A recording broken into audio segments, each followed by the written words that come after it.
송불하세요.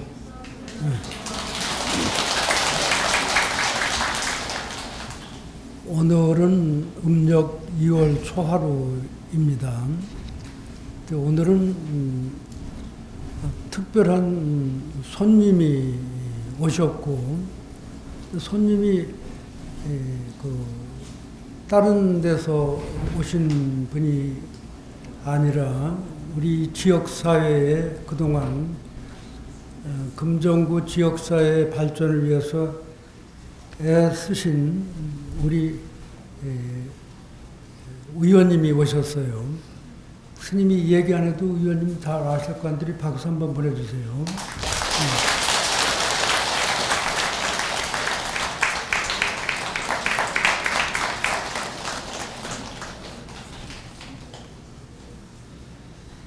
그리고 스님 고향인 음성에서 이세영 거사님이 인솔해서 오늘 45명의 그 고향 분들이 오셨는데 우리 고향 분들에게도 박수 한번 쳐주세요.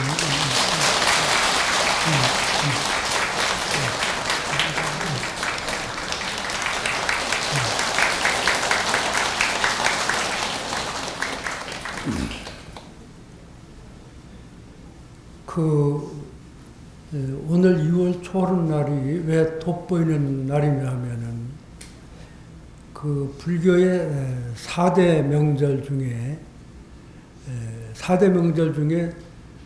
2개의 명절이 2월 달에 있습니다. 여러분들 잘 알다시피 부처님 오신 날은 음력? 잘 아시네.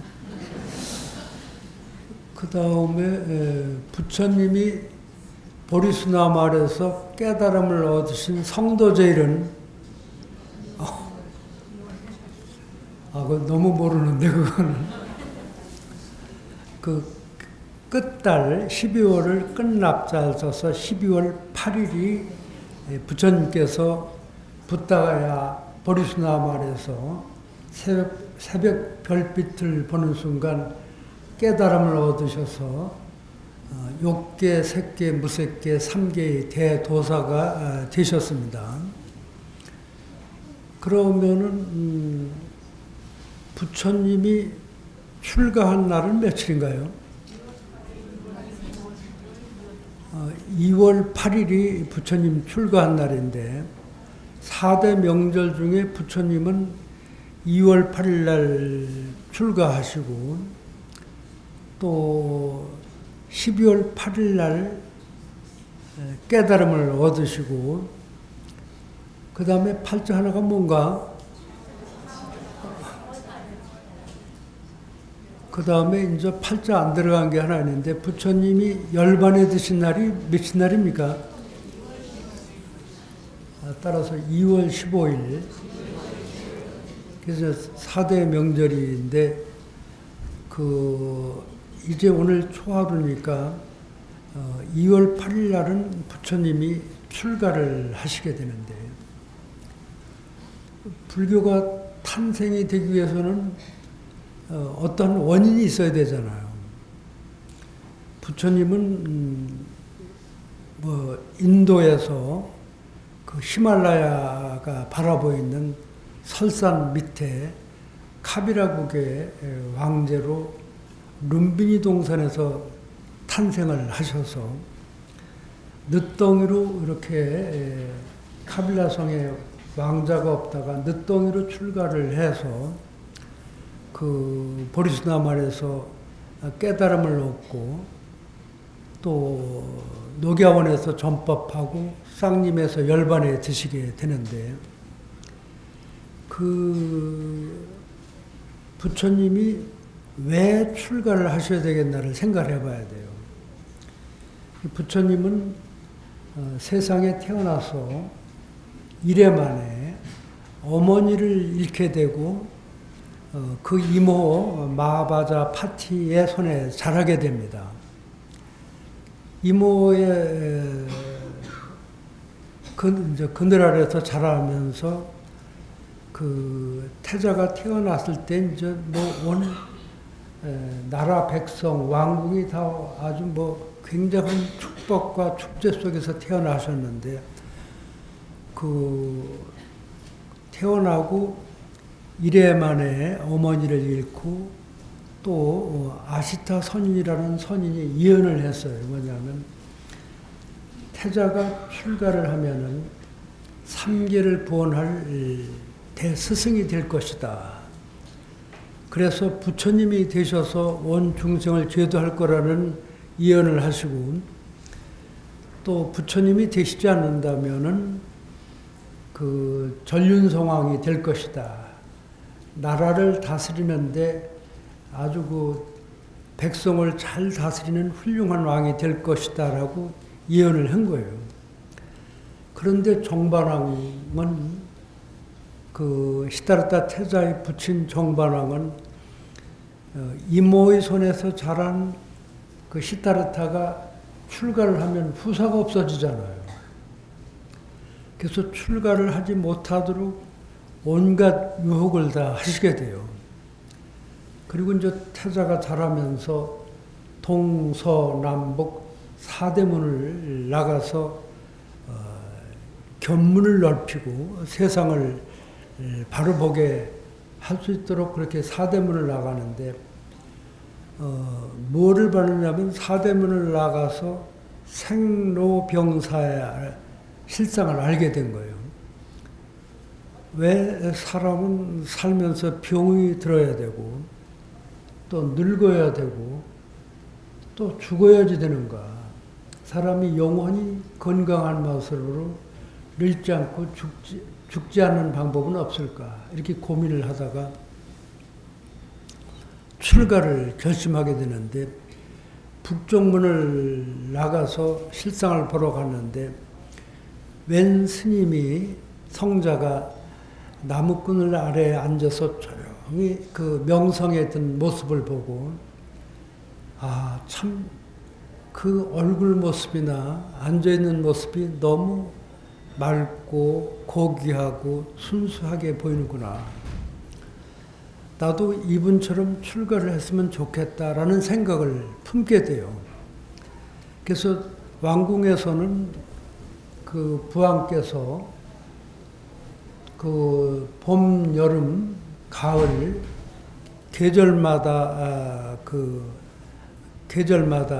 궁전을 지어서 삼시전이라고 해서 그 궁궐만 지은 게 아니라 궁궐에는 그 아름다운 궁녀도 있고 무사도 있고 온갖 악기도 있어서 그 행복이 넘칠 정도로 좋은 곳에 사셨는데 부처님은 그런 것이 부처님의 그러니까 태자의 마음은 그게 흡족하지 않은 거라요.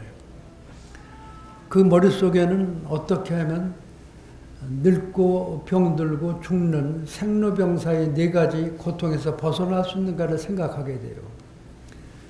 그러다가 결국은 이 문제를 내가 직접 해결해야 되겠다라는 생각을 갖고 이제 오늘 2월 초하루니까 2월 8일 날 그 사랑하는 그 마부 찬다카와 함께 성문을 넘어서 야반에 출가를 하게 됩니다. 그래가지고 가까운 이련서나 강 습속에서 그 고운 머리를 깎고 입던 옷을 마부 찬다카에게 입히고 폐물을 끄집어내고 차고 있던 폐물을 벗어서 이 폐물을 부왕에게 전하라. 이제 나는 출가해서 수행자가 되었으니까 더 이상 나를 찾지 말도록 이렇게 부탁하고 그때부터 수행이 시작이 되는 거라. 그러니까 호화스러운 왕궁에 그냥 살면 되시지 그렇게 그 왕궁을 버리고 나와서 어떻게 그 고행림에서 고행을 할 수 있을까 생각을 해보면은 삶은 부귀영화가 목적은 아니다. 부유하기만 하면 다 행복하다고 이렇게 착각하는 분이 있는데 꼭 그런 것은 아니다. 가진 것이 많은 사람일수록 더 힘들고 어렵다는 겁니다. 더군다나 지금 시대에 큰 아파트를 수백 채 짓고 큰 건물을 가지고 있는 사람이 더 힘들고 어려운 거예요. 가진 것이 없는 사람은 잃을 것이 없어요. 그죠? 이때 박수 한번 치는 건데.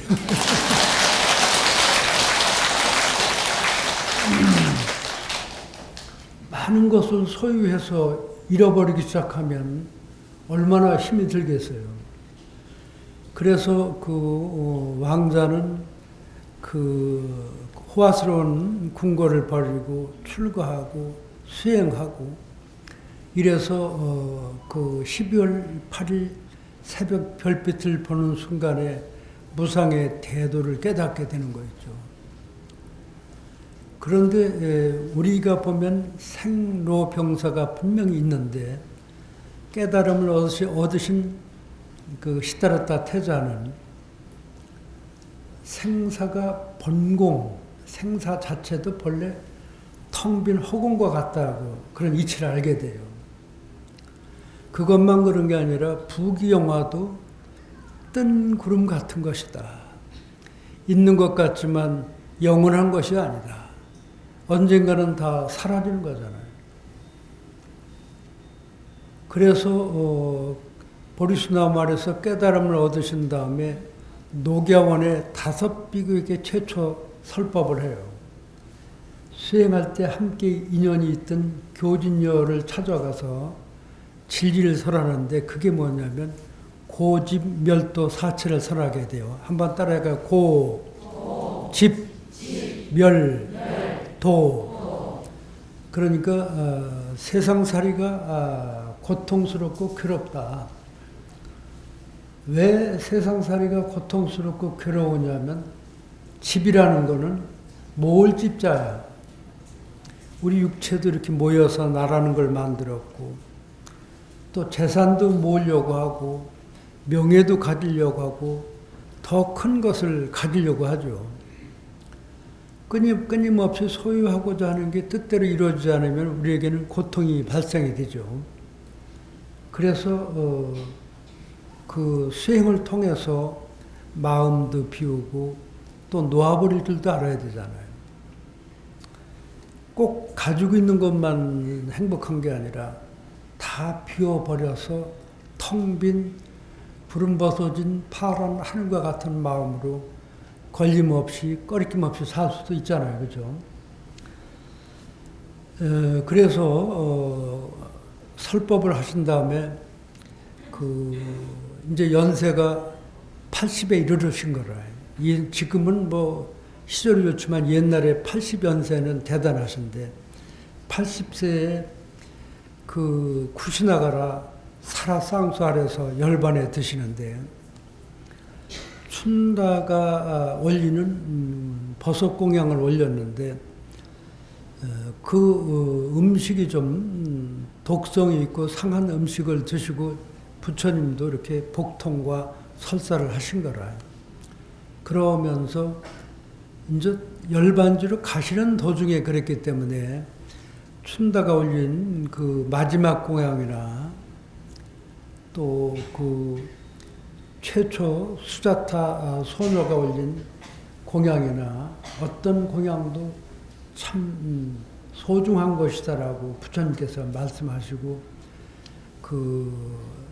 2월 15일 부처님께서는 열반에 드셨어요. 열반이라는 것은 번뇌 망상의 불길이 꺼진 곳, 온갖 다툼과 시비가 사라진 곳, 오직 때묻지 않는 연꽃 같은 마음으로 정멸나게 드셨다고 그러는 겁니다. 그래서 오늘 스님이 2월 8일 출가 제일과 간단하게 2월 15일 열반제일에 대해서 설명을 간단히 했는데 한 가지 이 스님이 이제 어떤 말씀을 드릴까 하다가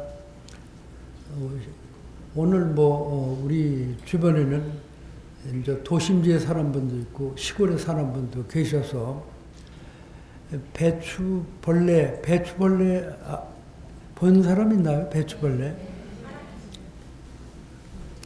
도시에 사는 사람은 배추벌레 하면 몰라요. 그런데 이제 시골에 있는 분은 배추 농사나 어떤 농사를 짓든 그 벌레에 파란 색깔의 벌레가 있는데 처음에는 좁쌀알만 하던 게 점점 커지는 거라요.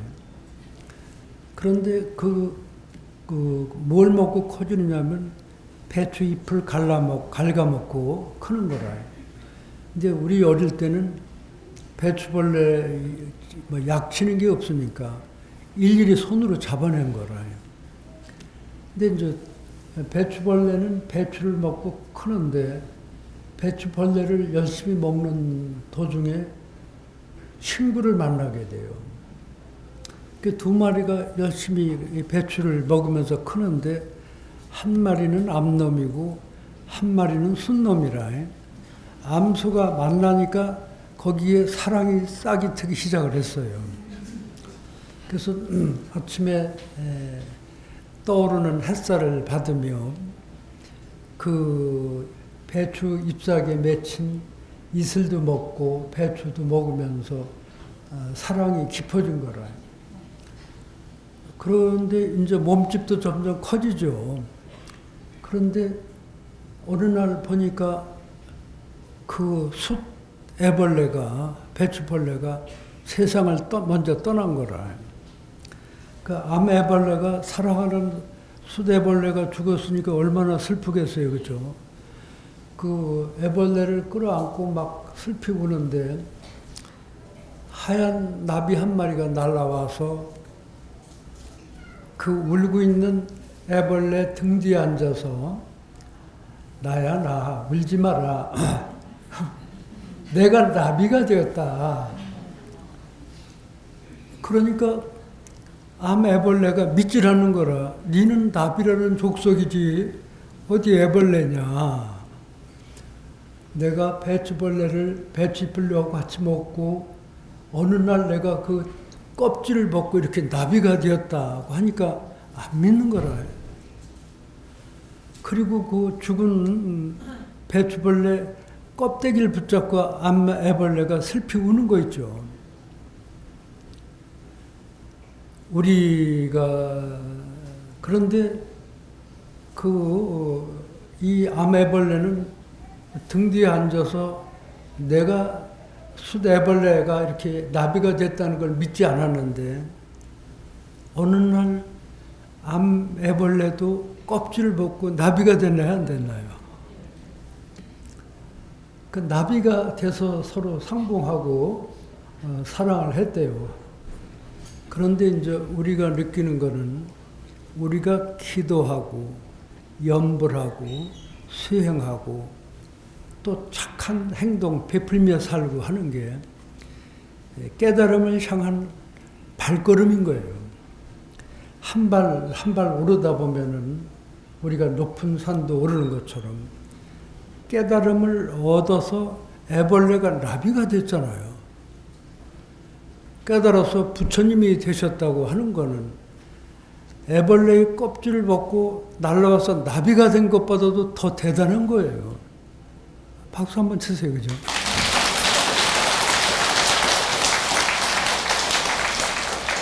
그런 공부를 우리가 절에서 하는 거잖아요.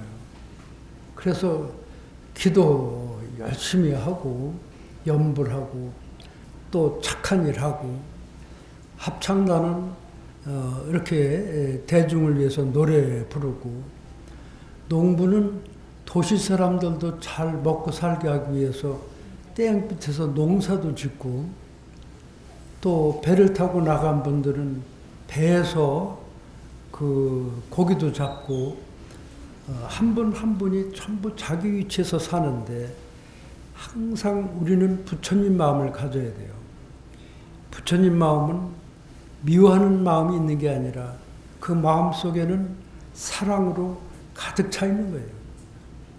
미워하는 마음이 있는 게 아니라 사랑으로 가득 차 있다는 거고, 생명을 함부로 대하는 게 아니라 생명을 존경하고 존중하고 생명을 사랑하는 그런 아름다운 마음을 가지고 있어요. 아주 인색한 마음을 바꿔서 널리 베풀고 도와주고자 하는 마음이 가득한 분.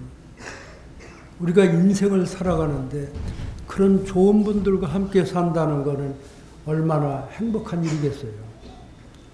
그래서 우리 범어사에 오셔서 내 기도는 누가? 내 기도를 대신 해주는 게 아니라 내 스스로 해야 돼요. 그래서 매일 연세가 드시고 또 직장도 안 나가는 분이 집에서 하루 종일 소홀하려면 쉽겠나요? 어렵겠나요? 그 절에 와서 기도하면 점심도 먹여주잖아요. 그렇죠? 그리고 이 올라와서 이 자연을 만끽한다는 것. 산처럼 우리 마음을 맑고 깨끗하게 해주는 데가 어디 있겠어요. 그죠?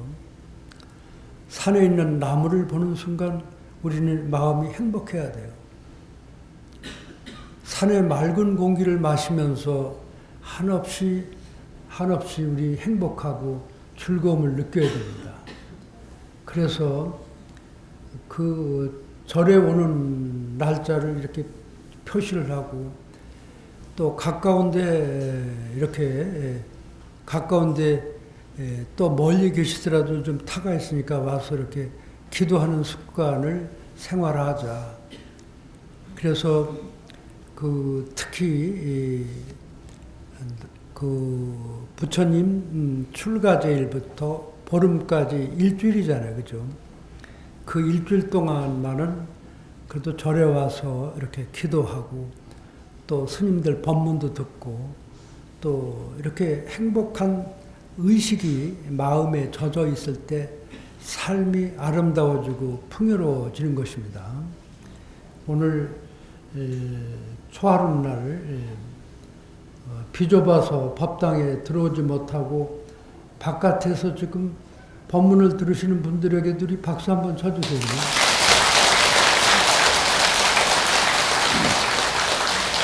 그리고 오늘 범어사 주지스님이 오셨는데 범어사에 주차장이 부족해가지고 차 타고 왔다가 주차를 못하고 내려가신 분들이 더러 있고 그러니까 이제 주차장이 필요해요, 안 해요?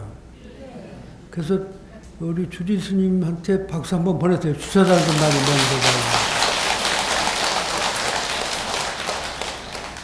그리고 통도사 설법전이 407평입니다. 그런데 이제 주지스님은 어떤 원력을 세웠냐면 우리는 408평, 한 평이라도 더 키워야 되겠다 해서 그 원력을 세우는데 그게 성취되라고 우리 박수 한번 쳐주세요.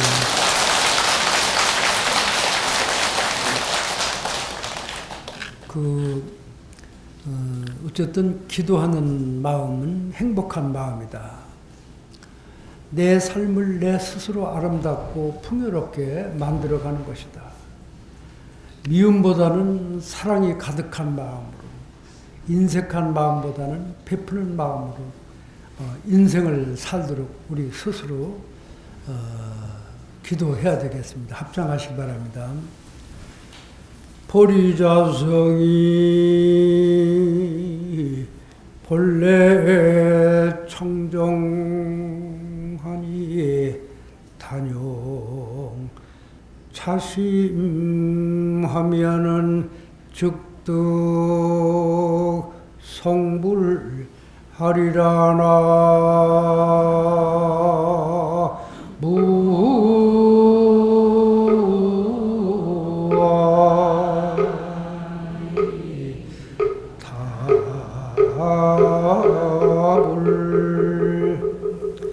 본래 우리 마음이 맑고 깨끗하기 때문에 맑고 깨끗한 마음으로 하루하루 인생을 아름답게 사시기 바랍니다.